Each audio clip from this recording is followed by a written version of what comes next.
Leads us to the question of how has the church in her wisdom throughout 2,000 years dealt with chaos or with discord.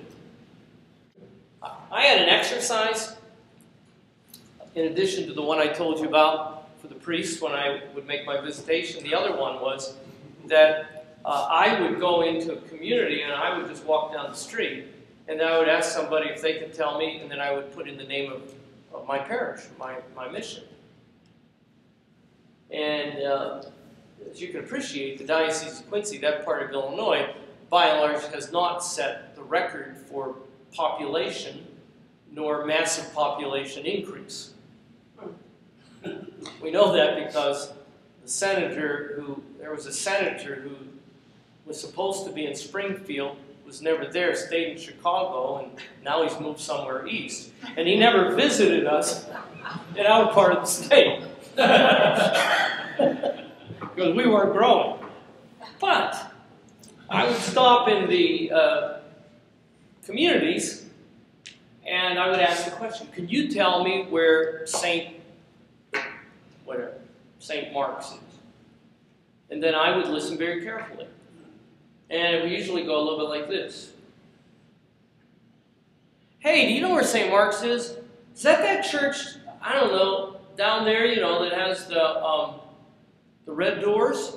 Nah, I don't think so. Do you know where St. Mark's is? This fellow wants to know where St. Mark's is. Oh, yeah, that's Mrs. Jones' church. Oh, why didn't you say Mrs. Jones' church? We could have told you where that was. And it's an exercise you might want to ponder sometime. Just for fun sometime, have somebody go into a store nearby or a place nearby and ask where your church is and find out if the people know where it is. That'll tell you something right there. But many of the people who go there think that that's, as I said last night, what church means.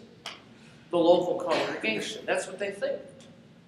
And we've even gotten to a point where it's possible to have what one might call a relative dynasty, where it gets passed around among the lay leaders, where the priest has been there for so long that it's so highly identified with him. I succeeded a priest who had died at the altar, celebrating Mass at the age of 64, who had been the rector of the parish for 32 years. I was 29. The first Sunday I was there for Mass, my first Sunday as rector, little boy tugs on his mother's sleeve and says, "Mommy, how come that guy's wearing Father Joe's vestments?" That kind of puts it into perspective, that it's possible, as wonderful it is to have this personal contact, for us to define authority on the basis of a congregational reality, rather than in the wider, larger picture of what we mean by ecclesiology. Put it a little differently, oftentimes people will say to me, well, just give me a practical example. Now, just for fun, I want you to summarize 2,000 years of church history on a couple of different subjects in 10 seconds or less. I mean, you can't give bottom lines on some of these things. It's not that simple. This is not a matter of just giving a synopsis of what took place. Better we said nothing in some instances. But what do we mean by these three modes, and what exactly is the significance of it for the future of the church? I am one of those persons who actually is much more encouraged about what lies ahead than what is behind. And I'm not what you would call a rose-colored glasses kind of guy. I think I'm fairly optimistic by nature because I know God's grace. But at the same time, I have to say to you that the reason I think what lies ahead is rather bright is because I happen to think that there's a phenomenal future for Anglicanism.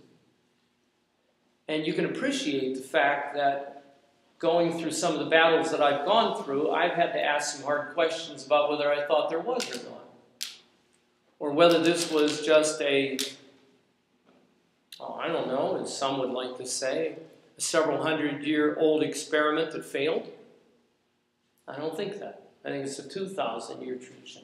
For those who think it's a 400-year tradition and it's an experiment that's died, then it may deserve to die.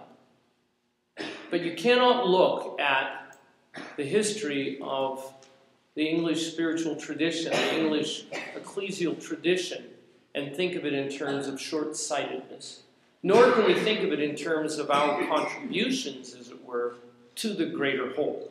What I mean by that is that whatever jurisdiction we come from, or in, or a part of, or whatever movement, we have to see ourselves as part of the whole, not the whole itself. We have to see ourselves as a part of what lies ahead. The ecumenical dialogues that I have been involved in of late indicate to me that the future is bright as it relates to the ecumenical approach. So what does that mean? Whoopee, we all get to be absorbed. Well, that's the fear that people have, isn't it? We'll lose our identity. Well, tell me, what is your identity? You know, I always want to ask people, what is your identity? Well, we believe in, and we're opposed to. That's nice. Thank you very much for articulating that. Now let's find out where Christ is in this. Help me understand what he was praying about, that we all may be one, even the Father and I. What was he talking about? He wasn't talking about absorption. The reunion of Christianity is part of our Lord's Prayer. But the question is, have the constituent parts made contributions that are significant enough that they ought to be in a healthy mutual coexistence? Let me tell you what I mean by that. I've oftentimes wondered what it looks like to people when there are 4 parishes in a very small geographical area of approximately the same tradition who still insist on having 4 separate fundraising drives for a gym or a huge parish hall. I mean, I wonder what kind of a witness that is to the non-Christian community. I mean, what does that look like to them? So what would happen if suddenly people found ways of being able to have the coexistence in larger buildings that would be to the glory of God? What would happen if, for sake of the argument, 4 churches decided that they would pool some of their resources for the purpose of putting in a recreation building so that it would bring youth in off the streets, and that it would get people who have been involved in other circumstances in life where it would be able to minister to their needs? Individually, those 4 churches could not do it. They would just be struggling to exist, to stay open. They would be perhaps in the lowest form of church life, and that's called the survival mode. You know, people talk about the mission mode and the maintenance mode. I mean, no mention of the one that we oftentimes have had to understand in this era in which we live. That's the survival mode. Survival mode asks questions like, will we have enough money to pay our priest on Sunday? Survival mode asks the question, will we have enough money to be able to pay the electric bill this month? Survival mode says things like, if we go at the rate we're going, we're only going to be around for another 1.5 years. That's survival mode. That's not even maintenance mode. Maintenance mode just means treading water and keeping things where they are. That means where you baptized 10 this year and you buried 10. That's maintenance mode. Mission mode, of course, means being able to go beyond that. And you see, if you look carefully at these modes of survival, maintenance, and mission, suddenly you're going to see some things I was talking about as it relates to narcissism.